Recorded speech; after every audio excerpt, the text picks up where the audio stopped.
is for third place. Donahoe in this third place match. Again, important team points here. Well, really Penn State needs it. Penn State needs it.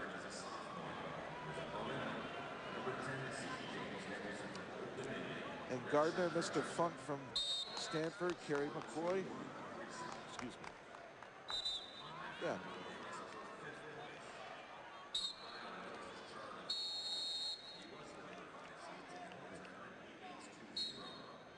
Donahoe making it here to the third place matchup.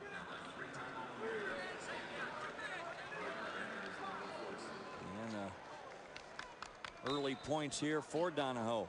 Donahoe. Mark Manning's in the corner. That is Donahoe. Donahoe, the defending champion. I had written down Gardner. Apologize. We had a mix-up. It wasn't totally your fault, Jeff. We had a mix-up earlier from the official scoring, so they've corrected that. And it is Donahoe wrestling for Nebraska. And Donahoe gets the takedown and now goes to work on top. But McKnight, good little turn in, able to face him, get the 1 point for neutral position in the escape. Yep. So it's 2-1.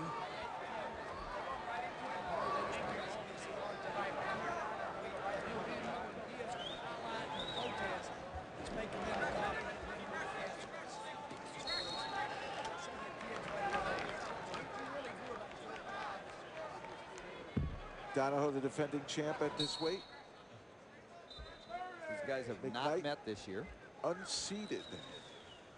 And he is going for third. So for him, this is an outstanding tournament. Certainly putting himself on the map. Absolutely. He has nothing to lose in this match. Nothing to lose. Yeah, he's thrilled.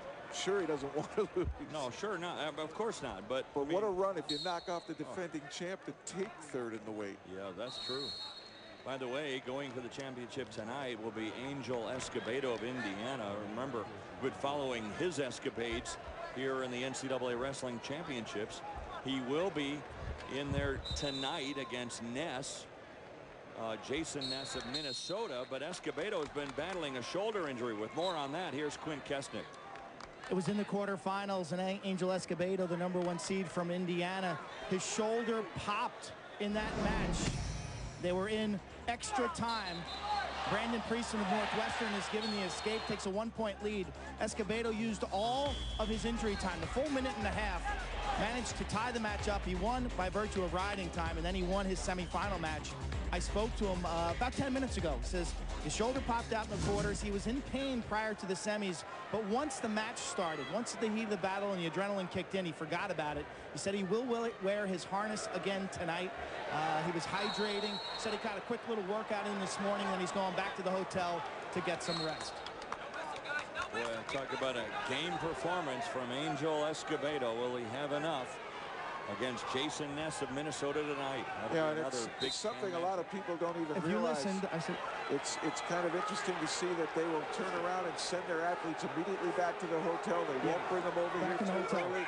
And the whole idea is get out of here. Don't sit and watch something that doesn't pertain to you. Focus on the task at hand. It's kind of wasted energy, isn't it? Yeah, it is. Yeah, it is. And the best way you help your teammates isn't to sit there and root for them, but is to take care of your own business so that you add more points to the team total. I can tag on that, guys. Go ahead, Quint. Oh, I'm sorry. I didn't realize my mic was still up, David. You know, it's interesting. All the athletes, they weighed in at 9 this morning, the finalists. They stayed around, hydrating, eating, and then a lot of them are working out right now underneath the stadium in the practice mats, getting the sweat going, getting their bodies awake, helping their digestion. Then they're going to go back to the hotel. It seems like it's pretty standard procedure. And of course, we heard earlier from Coach Brands about how he's got some guys taking that 11:30 workout this morning. And he mentioned that word routine this morning, and that's exactly what they want to follow. The routine. Don't break the routine. It's kind of like Pavlov's dogs. When you follow routine, your body knows what's coming. It helps prepare you. Why is it important then, guys, for them to break a sweat this morning to do that? And doesn't it sounds to those of us who don't do this, it sounds like it's almost wasted energy instead of saving up your energy for tonight. Well, the routine is you weigh in and then you eat. And as soon as you do, you normally have a match. Well, these finalists don't wrestle until tonight. Right. So they want to follow routine and break a sweat and do what Tom Brand said. Blow out your lungs. Get a full froth sweat going. then shut it down, go back and rest. So it's not like an hour on the elliptical. I mean, they're just going to break a sweat, get something going, and then rest again. Correct. Now, some may just ride the elliptical, but for the most part, they'll drill. They'll do the wrestling motions, wrestling skills to help their body stay sharp. Then they'll move away, rest, focus on the night. Going to the third period here between Donahoe and McKnight. Donahoe up 5-2.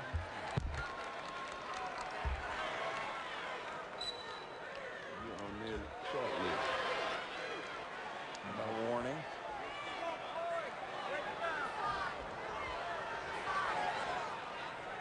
Now Donahoe with a 5-2 lead here to start the third period.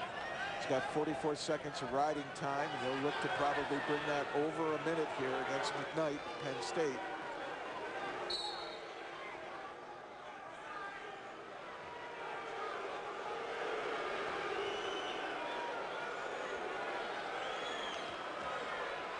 Donahoe, a junior. You know, McKnight's feisty, and he's had a good tournament. But McKnight has been relentless.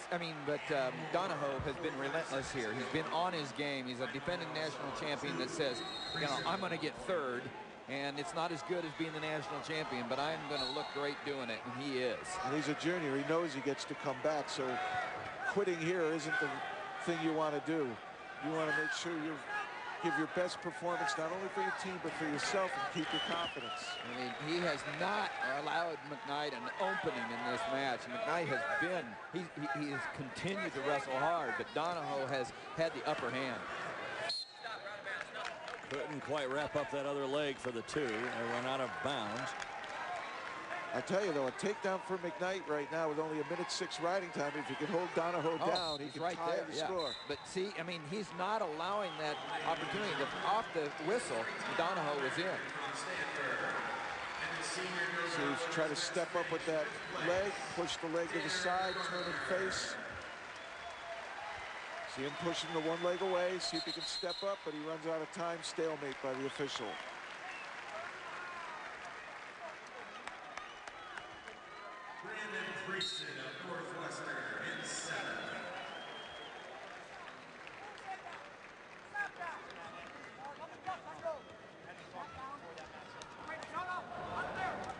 Nice inside trip attempt by McKnight, but couldn't get close enough.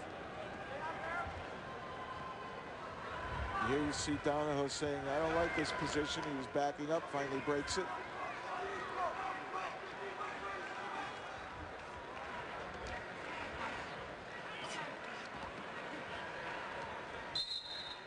Six seconds to go. Now it's going to be impossible for him to erase that riding time.